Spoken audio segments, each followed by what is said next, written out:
Good morning, good afternoon, good evening, depending on where in the world you are joining us from today, and welcome to our webinar on implementing national quality policy and strategy, a focus on financing for quality. My name is Jesse McCall. I'm a director and improvement advisor at the Institute for Healthcare Improvement, and I will be your moderator for so this webinar is offered as part of the Local Health System Sustainability Project, or known as LHSS. LHSS is USAID's flagship initiative in integrated health systems strengthening, and our goal in this work is to help low and middle income countries achieve strong, sustainable health systems to support access to universal health coverage.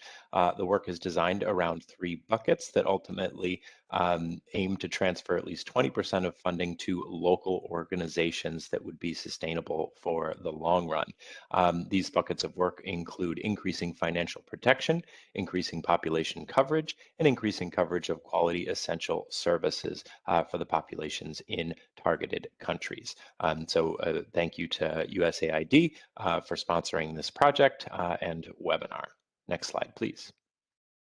During today's programming, we will kind of cover a wide range of topics on financing for quality as it relates to national quality policies and strategies.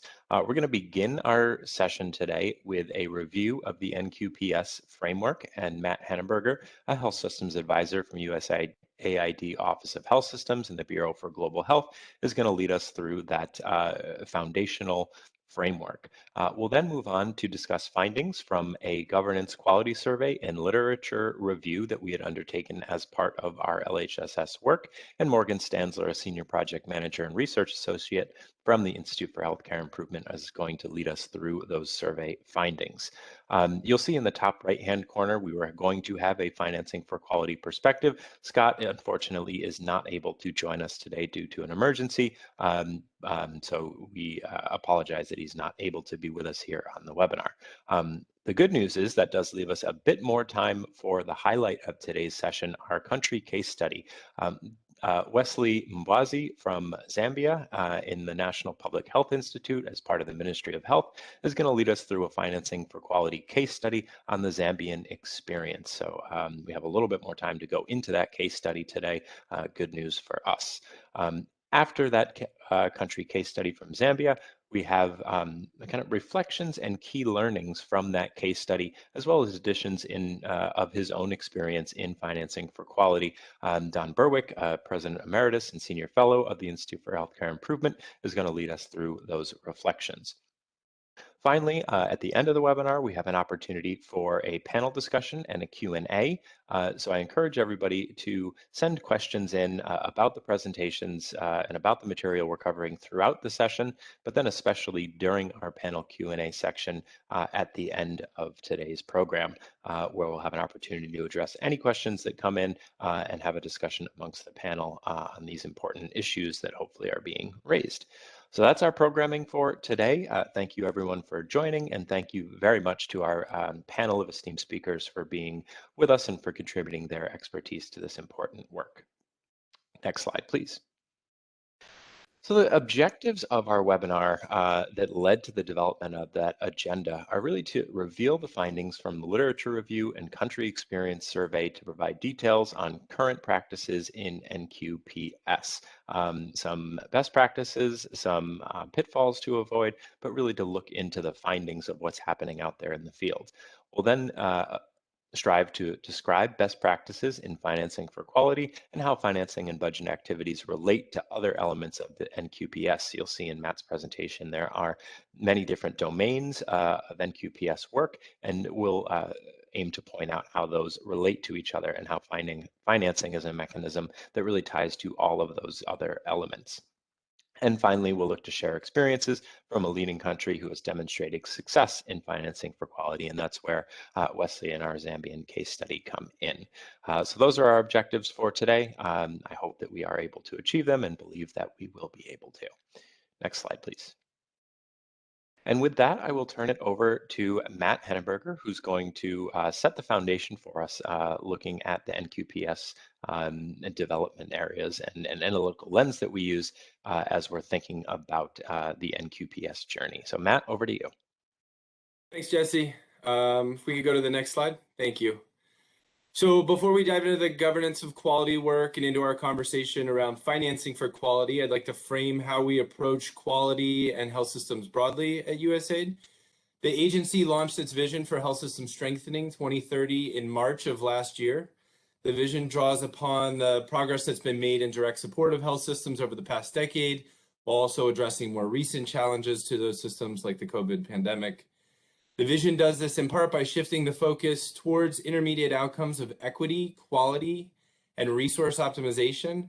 While the webinar today is predominantly focused on quality, you will hear in the presentations and discussion how efforts to improve quality must also optimize resources for health while working towards achieving equity in the health system overall. I would encourage participants who haven't had a chance to read the vision to navigate to the agency's website, where it's posted along with a more complete summary. All right, next slide. So USAID has a history of supporting quality and quality improvement efforts through both country and global partnerships. This slide speaks to a multi-year effort undertaken to better understand and improve health governance for quality. The effort started with the stocktaking of 25 Joint Learning Network countries to assess common challenges and successes. That stocktaking ultimately culminated in 11 countries coming together to identify common core principles of governing quality of care. That's the 2016 regional workshop that's referenced here. The graphic you'll see here represents those principles or dimensions of quality of care. I won't walk through all 8 of these stones, as they're called, but I would like to draw your attention to the inclusion of a stone linking financing to quality in the upper right-hand corner. Clearly, this area is a priority for those workshop participants and for partner countries who are trying to improve the governance of quality. All right, next slide. Following those efforts, 2 years later in 2018, the World Health Organization released a handbook for National Quality Policy and Strategy, or NQPS, as it's commonly referred to. The NQPS handbook was co-developed with countries each finding themselves at different points in the development and execution of national quality policies and strategies. The handbook was informed by the review of a sample of more than 20 existing quality strategies across low, middle, and high-income countries. In the short time since its release, the NQPS handbook has been well received, and its guidance has been applied in a number of countries who USAID partners with. I think the uptake of this handbook demonstrates the demand for such guidance and the consensus around the need to improve quality in systems overall. The handbook provides a structure around 8 key elements that should be considered when developing, implementing, or refining national quality policies and strategies. Those elements are outlined here in the box. I do want to point to one element quickly, the stakeholder mapping and engagement. This is an important inclusion, as we all know how significant understanding relationships and power dynamics can be in driving larger health system reform efforts. This element was also covered in a previous webinar as part of this series, and I would encourage participants who haven't seen that to go check it out. All right, next slide. So we've touched on the NQPS handbook and some of the previous stock-taking exercises, like the workshop from 2016.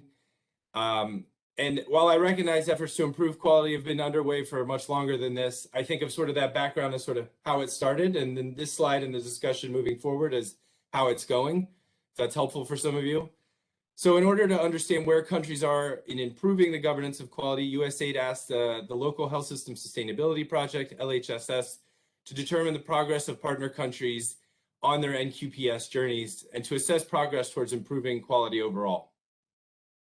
In order to complete the assessment or global stock-taking effort, a framework, which is shown here, was developed. The framework builds upon the NQPS with all 8 elements represented and then adds 2 additional elements.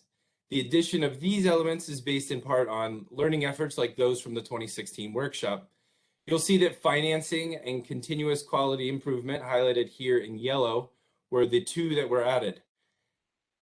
As I mentioned, there are companion webinars to this, including one on continuous quality improvement. I would encourage you to watch that as well if you haven't already seen it. So this framework provides the basis for the global stock-taking effort that's underway, which you'll hear more about in a moment. Before we do that, I do want to quickly introduce today's topic a bit more by saying what we mean by financing for quality. So financing here refers to a few things. first to costing the planning, design, implementation, and evaluation of NQPS and any existing strategies. And second, and I'm sure we're all aware, ensuring that there are reliable, dedicated revenues available to pursue these established goals for quality. Financing for quality also, of course, touches on the interrelationship between purchasing mechanisms and the quality of care that's delivered, including understanding incentives and the potential impact of fraud, waste, and abuse. So with that, I'd like to pass it on to Morgan from LHSS to provide insights into the Governance and Quality Survey and the literature review. Thank you, Matt. I'm really excited to be here and to share a little bit more about what we found in the data. Next slide, please. So over the last 2 years, we've collected both primary and secondary data as part of a study to harness a high-level understanding of the current status of quality performance in 37 different countries. We conducted a literature review and deployed an online survey. The literature review included existing publicly available data. Some of the documents we reviewed were National Health Sector Strategic Plans, HFG Governing Quality Analysis, WHO OECD survey reports, and national quality strategies. The online survey was intended to complement the literature review and explore the current state of quality in each country. Questions were in the survey were broken down around those 10 governance of quality elements that we identified in the analytical lens. The survey was deployed to 39 countries, and we received responses from individuals in 22 of those countries. Those individuals were working at the national or ministry level in the healthcare sector. We did also receive responses from multiple people in some countries, so the total number of responses does vary by question. And as Matt mentioned, this is an area that presented very distinctly in the data. For example, in the literature review, both Uganda and Liberia include financing for quality in their documents. They also had exactly contrasting views on how this should be accomplished. The documents in Uganda state that the quality improvement funding is the responsibility of the teams and facilities looking to undertake that work, while Liberia states that there's a national responsibility for setting aside funding for QI. So I think this just presents an interesting dynamic of how this presents in the literature. Next slide, please. Our main takeaway from what we found was that financing for quality is widely understood as a major catalyst for success of an NQPS. However, as countries start moving from planning to action, we also found that it emerges as a profound challenge.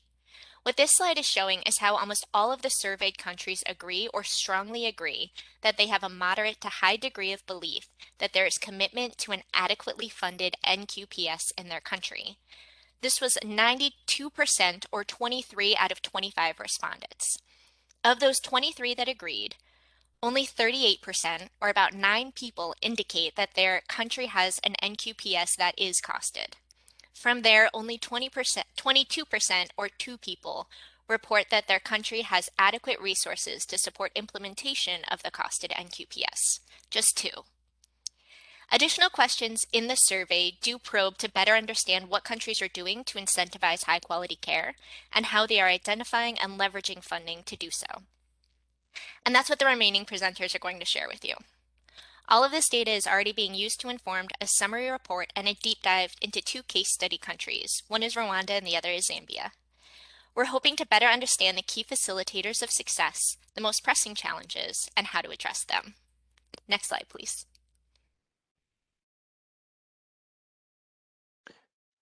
Thank you so much, Morgan and Matt, for providing us that foundation into the overall NQPS analytical lens and the evolution of NQPS development and support through the years, as well as the emerging findings from the LHSS survey and literature review. Thank you both so much.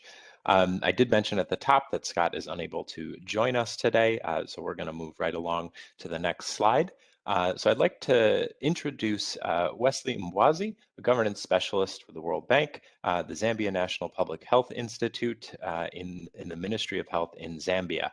Wesley is joining us to lead us through a kind of financing for quality experience that they've had in Zambia, where they've been successful, where they've been challenged, and kind of overall financial mechanisms that have been used to support quality care delivery in Zambia. So Wesley, I will turn it over to you, and thank you so much for being with us today. Thank you, Jesse. Yeah, and thank you for giving me this opportunity just to give you a presentation on Zambia and how we have viewed issues of QI and QA. Just the background, maybe. I think QI efforts in the healthcare system in Zambia. We started off some time back in 1991 when we had the healthcare reforms then. And the reforms, I think, were more on providing equity of access to cost-effective quality healthcare service as close to the family as possible. So this actually became our theme. And what we did was to decentralize the management of health services from the central level down to the local level, what we called the primary healthcare system. This was done through the enactment of what we had, the National Health Services Act of 1995, which also saw the birth of the Central Board of Health. And one of the main tasks of the Central Board of Health was actually to spearhead this decentralization agenda that the country had embarked on. There was a bottom-up approach, starting with primary healthcare, where we trained a lot of health workers in issues around PI/QA concepts. And the province and the districts acted as supervisors in sensitizing the PI/QA concepts at the community level. I must say that when we actually had the Central Board of Health on board, we created a cadre called clinical care specialists. These cadres in each province were tasked to ensure that they embedded the principles of QI and QA at the local level.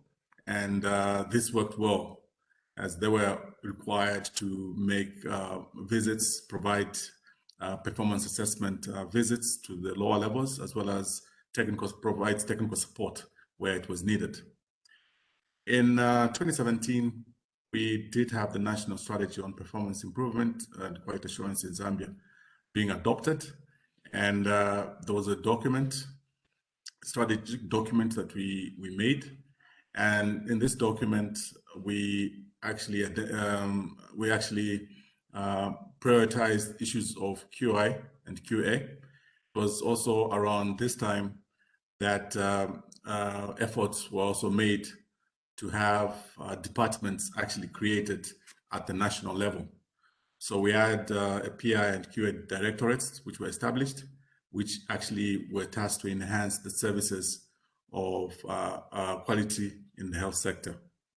And the directorates meant that there was a budget line actually created, and they were financed to carry out these functions as they were mandated to. Next slide. So how is the strategy implemented from the national to the community level? Well, at the national level, there's just management, coordination, and provision of oversight. Remember that now we have the QI/QA Directorate. So their main job, of course, is to also, provide this oversight and also manage and coordinate issues around QA, and also collaboration with partners at provincial, district, health facility, and community level. At the provincial level, there's a coordination of partners and implementation of the PI/QA interventions and activities that have been identified. District level, likewise, they'll do translate the strategies into their plan, and they implement them as such.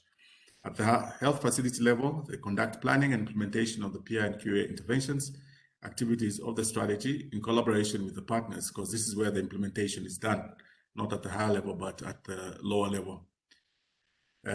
Community level, we conduct planning of the PI and QA interventions at the lower level, which is the community. Next slide. So what are the core values that we have in the PI and QA? Well, we have 6 core values: client safety, personal integrity and respect for professional ethics, equitable access to healthcare and services for all, with focus on community involvement and participation, dignity of human beings, human relations that emphasizes on the importance of mutual benefits between the client and the service provider, as well as the provider competencies. Next slide.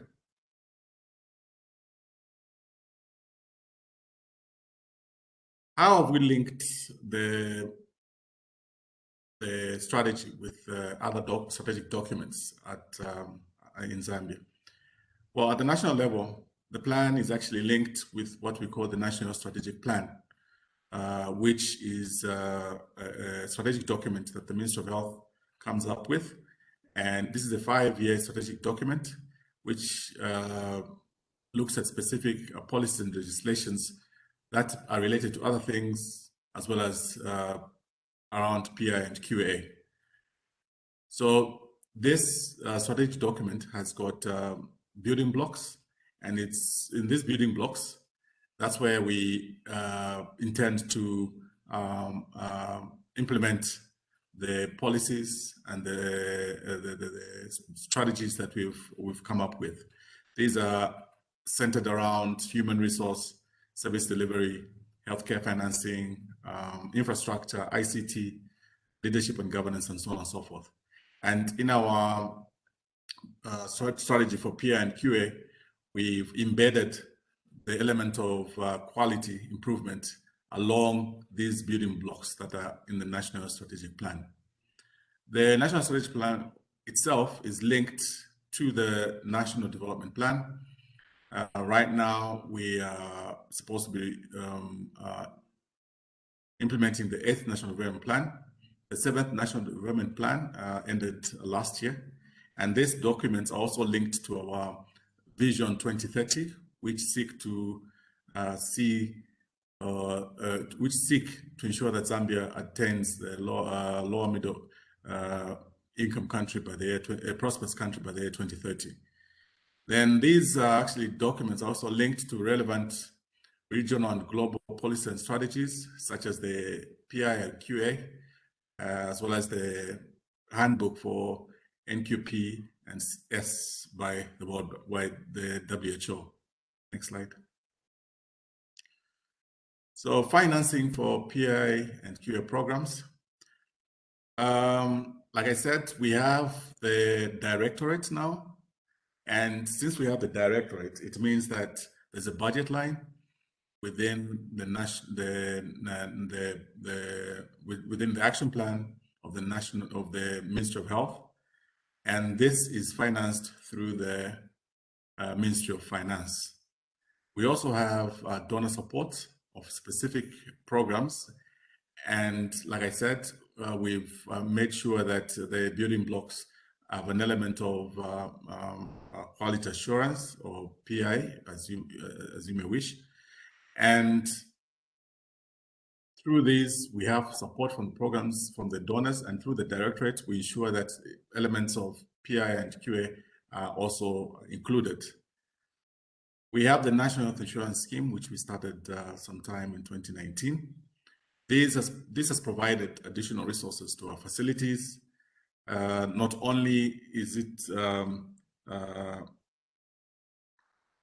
it's now an alternative for financing for health, so it's also relieving a burden from Treasury in financing health, but also helping our clients to reduce the out-of-pocket expenditure, which is associated with health service delivery.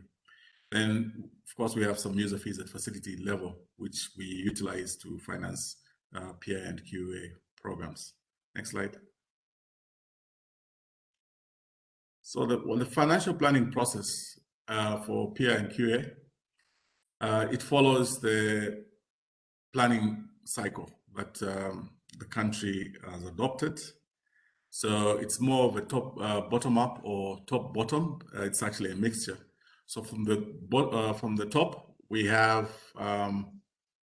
policies, strategic interventions at a policy level, or guidelines that are shared with the lower levels, and these are then translated into the local environment implemented at the local level.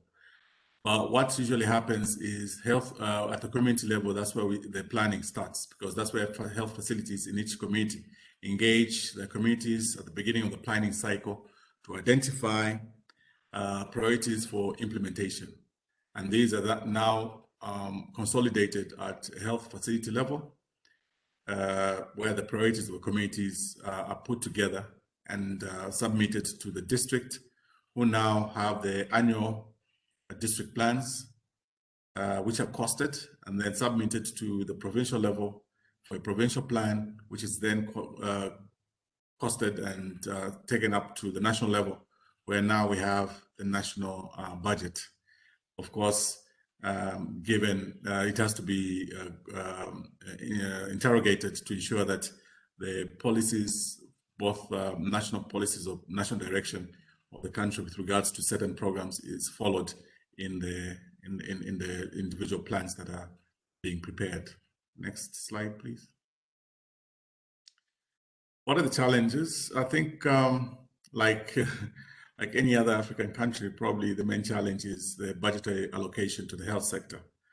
Over the years, we've seen an increase of government health expenditure towards health.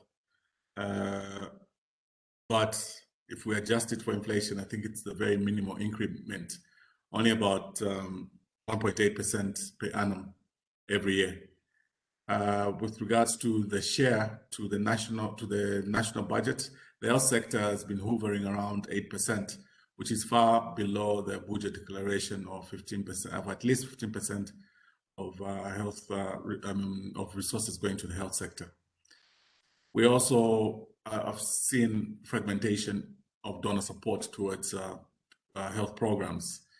We have a lot of partners not working together, and fragmentation in terms of support, which has actually increased the cost of implementing some of these programs. And we've seen, because of this, we've seen priorities, expenses, other programs are suffering because they might not get the priority that they deserve. The slow adjustments to the national health insurance by our public facility, although they understand this is additional financing, I think we're still in the initial phase to ensure that our facilities actually take advantage of the national health insurance scheme and finance their programs through the scheme. We've seen a very low uptake of insurance in the country, and also reimbursements by the public facilities to get financing from the National Health Management Authority. There's also lack of financial incentives for PI and QA programs, both at the individual and facility level. Although we had the result-based financing as a pilot, which I think was a success, going by the results that we had. There's little incentive coming from government. I think the current financing mechanism of just providing resources to the facilities does not incentivize individuals and facilities probably to improve on the issue on quality. I think if we have to tackle the issues of PI QA, we also have to tackle them from the financial lens, where we incentivize some of the indicators or some of the outputs so that we improve on PI and QA. Next slide. What are the key successes? I've talked about the national health insurance. I think this has been a success.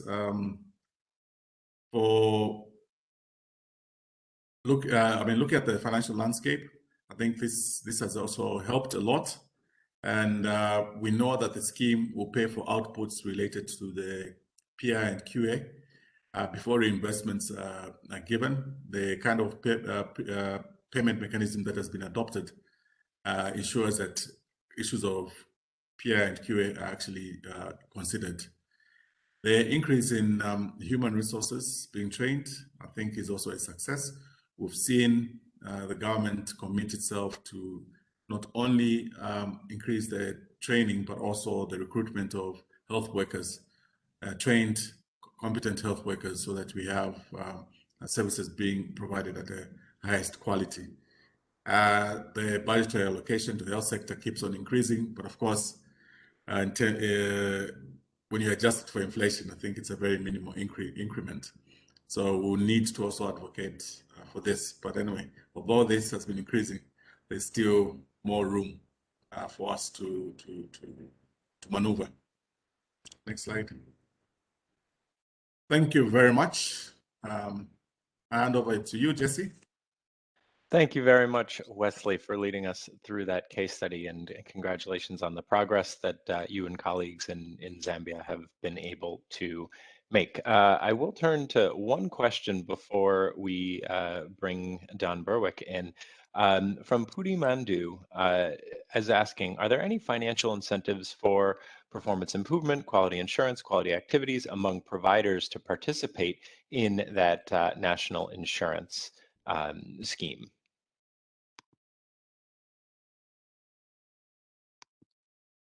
Thank you very much.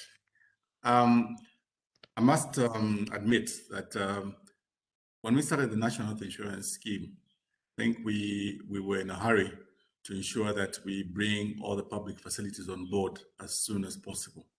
So what we did was to also ensure that we lifted the standards in the public facilities. So what we did was to give them what we call the seed fund for them to actually improve their services, so that when our clients go there, they can actually get a better service. Direct incentives for the providers, I think it's more of the facility than at an individual level, because the facilities, once they've provided a service, quality service to the beneficiaries, they're able to make a claim on the against the services that they provided, or the services that have been provided. So we have a benefit package designed specifically for the National Health Insurance Scheme, and issues of QI and PI actually considered, because what we did when coming up with that benefit package, we actually ensured that we had clinicians on board for us to have a package, tariff attached to a certain intervention that included issues around PI and QA. So for us, I think it's more of the most clients they see, and the more claims they make, it's more of a proxy for us to say, look, probably they're providing a good service, and probably the quality is also good. Thank you. Thank you so much. And maybe one more question, because I know this one would come directly to you as well. Any more information you can share about what those key quality indicators are? You had mentioned volume in your last response, but any other information you can share about what KPIs or quality indicators you're really looking at? Yeah, thank you very much.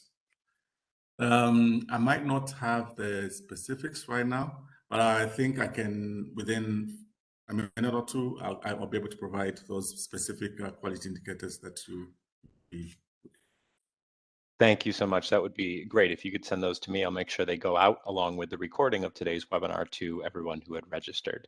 So thanks so much for that presentation, for fielding some quick questions. I'll now turn it over to Don Berwick to offer some reflections in addition of his own experiences. Don, over to you. Thanks, Jesse. Can you hear me okay? Loud and clear. And thank you, Wesley, for a remarkable presentation, and congratulations on your progress in Zambia.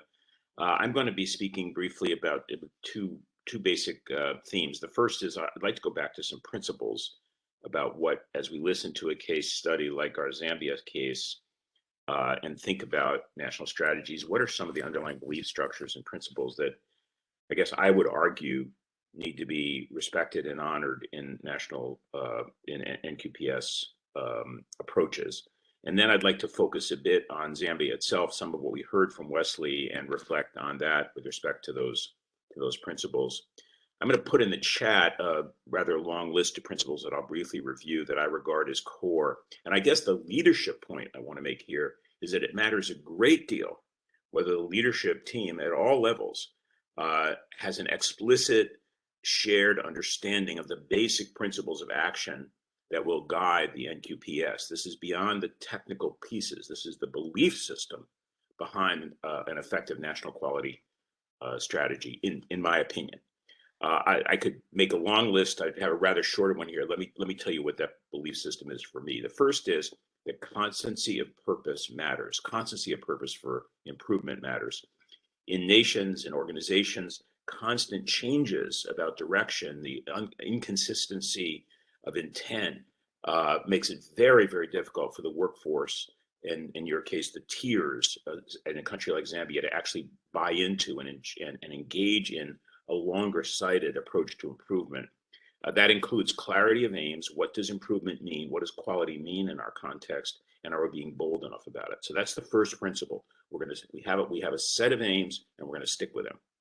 The second is a belief that the pursuit of quality, which is the degree of match between the work and the need, is a financial strategy as well. One tends to think of too much of quality and finance as separate. They're not. They're the same thing. The modern view of improvement is that if we work on quality, if we make sure that every single thing done addresses need, it's the smartest way to reduce waste and conserve resources. That unity of belief about the positive, the synergistic connection of quality and finance is a very important principle.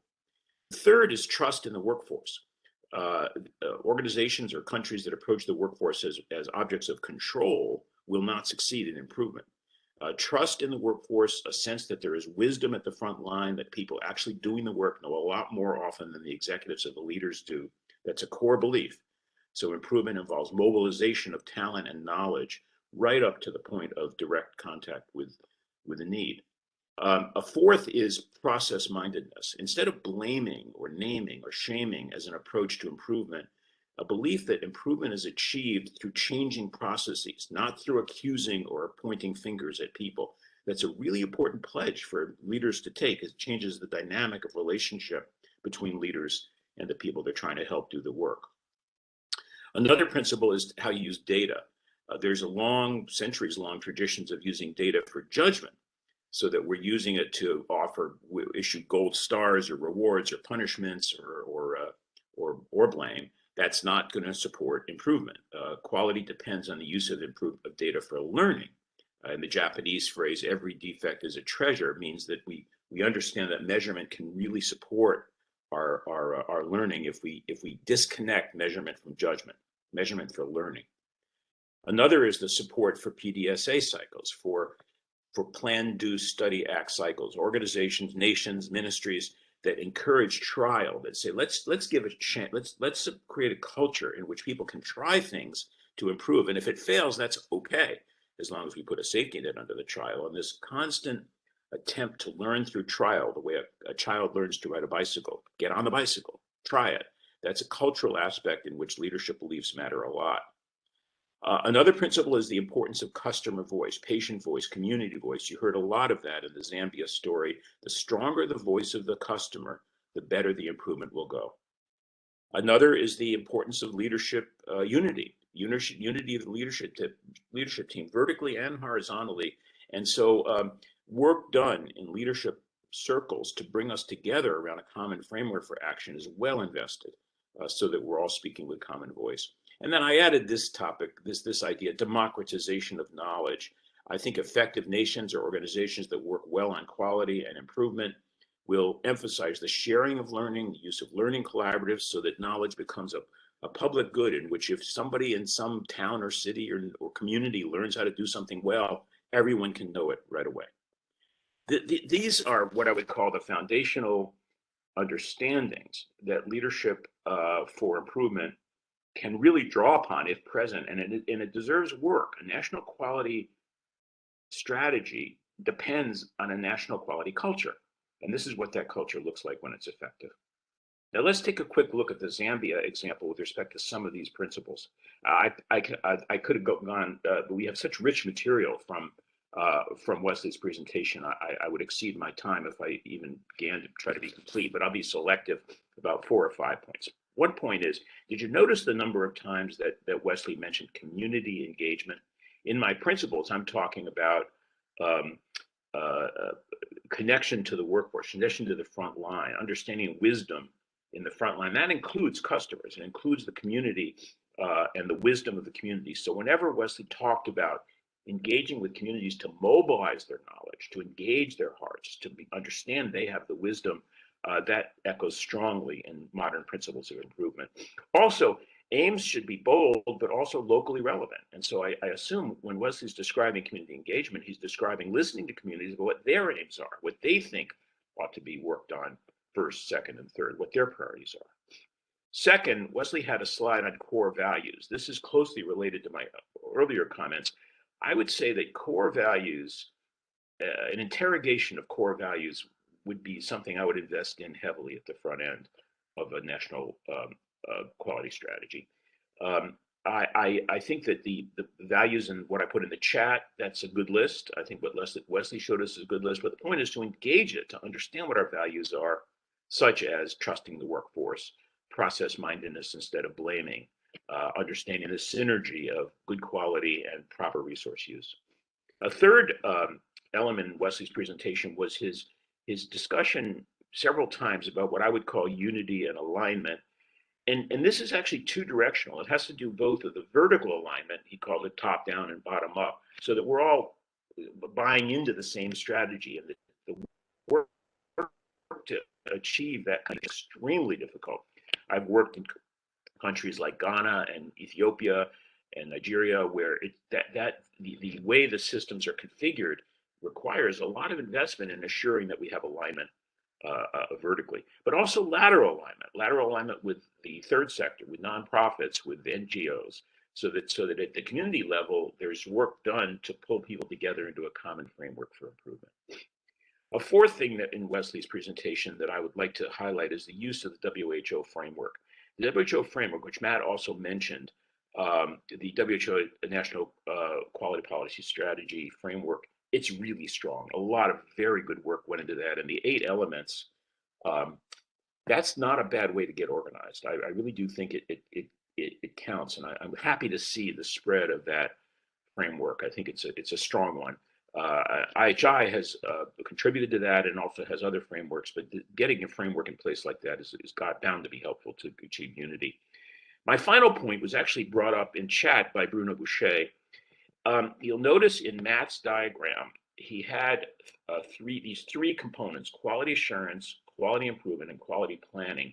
I would urge you at the national level, please keep that in mind. They are different, but connected enterprises.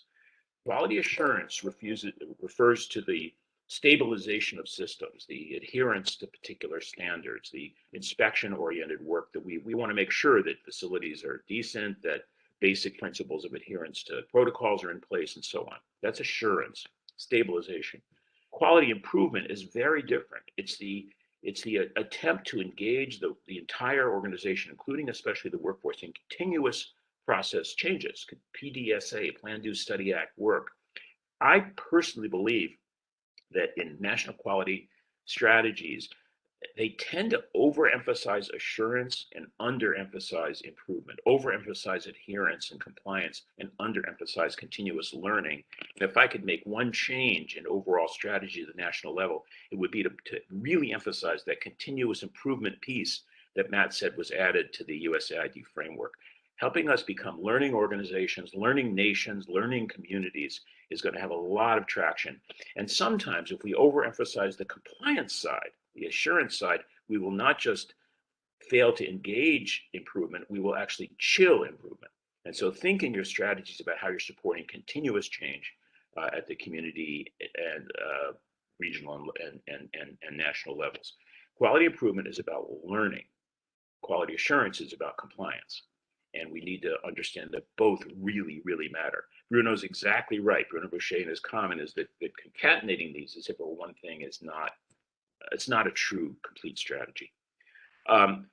Quality planning is a different topic. We'll get to that some other time, but I think I've used up my time. Jesse, thank you for the chance to comment, and thank you again, Wesley, for a brilliant presentation. And thank you so much, Don, for laying out those key principles as well as your reflections on the Zambian experience. Such rich learnings, as you pointed out, from that case study. I will now open it up to any questions, comments from the audience that the panel may address. And I really appreciate the chat questions that have already come in and some of the discussion that has gone on in the chat area. While you are thinking of those questions, we do have some that have come in as we've gone along. And for the first one, I'll actually offer it up to the rest of our panel to see if anyone has any reflections on Bruno Boucher's comment that Don had pointed out there. To what extent should a quality policy be funded separately as another vertical program versus having it integrated into that national health policy plan strategy and its funding? Any of our panelists have any thoughts about that? Just to summarize it quickly, the integration of that funding activities into the quality policy versus having it as a kind of separate vertical stream of activity. Open it up to our panel for any additional thoughts on that, or Don, if you want to elaborate on that, please do as well. I'll defer to Wesley and Matt first, but then happy to make comments with Jesse. I think what Don summarized is absolutely right. I don't know that I would add to it. I mean, you can do a lot at the ministry level and to coordinate these things. That I guess the way I'm reading Bruno's comment is that, sort of incorporating it in line items maybe hasn't worked in the past, right? There's been this emphasis, so something to increase improvement and while also addressing assurance should be done. So but I'd like to hear from Wesley also, and Don is fantastic if he could say more on that too.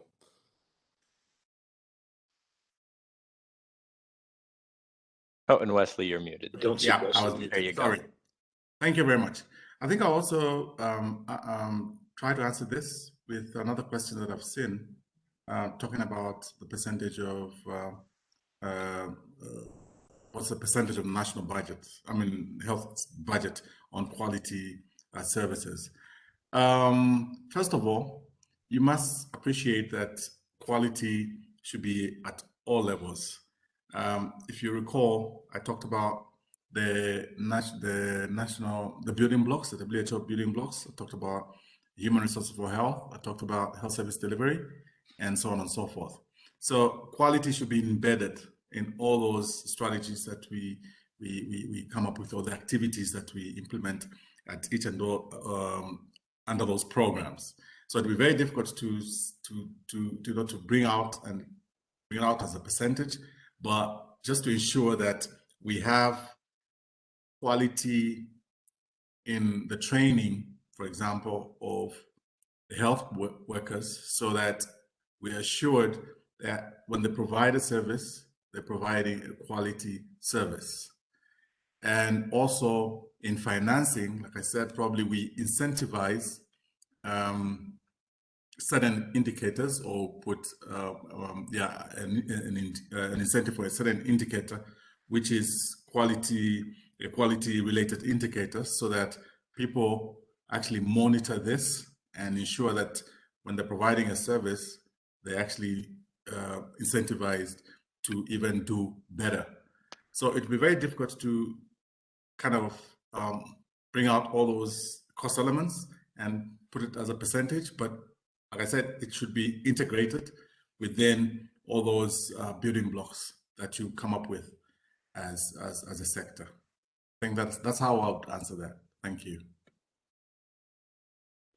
I agree with both what Matt and Wesley said. A couple of the quick thoughts. One is, you do need expertise. Improving processes does take some technical expertise, and I would keep support for quality in the mainstream of funding, but you may want to have a kind of expert resource available at the national and regional level. We call them improvement advisors, just able to come in and coach a little bit, so that when groups get started on plan, do, study, act cycles and improvement, they actually have support to do that, to understand how to manage data. Not a massive investment, but a small one. A second is at the local level, I just think there has to be some headroom. Local teams, in order to improve processes, they need to be able to meet to collect some data. And if they're just always running at the 100% level to actually do the work, they'll never be able to really improve the work. So a culture which says, take a breath for a minute and sharpen your saw, and we will support you to make some trials at improvement. Final point is there are minimal levels of resource support which make improvement impossible. Just too low. It's $70 a year per person. I don't know. I mean, there's some. This does not do away with the need to make sure that essentials are in place. Thank you so much, all, for offering perspective on that important question. With just a couple minutes left, I want to address the last question that's coming in chat, and know that we definitely won't be able to do this justice, as we could hold probably whole day-long workshops on this question. But any quick comments from our panel on how you successfully change that mindset from one of judgment to one of learning. And I want to address that because it's particularly important in this financial kind of financial realm when we're looking at data on performance, and reimbursement is tied to it. That can really oftentimes lead to judgment instead of that environment for learning that does support continuous quality improvement. Any quick thoughts about how we go about changing that mindset and supporting that environment of learning?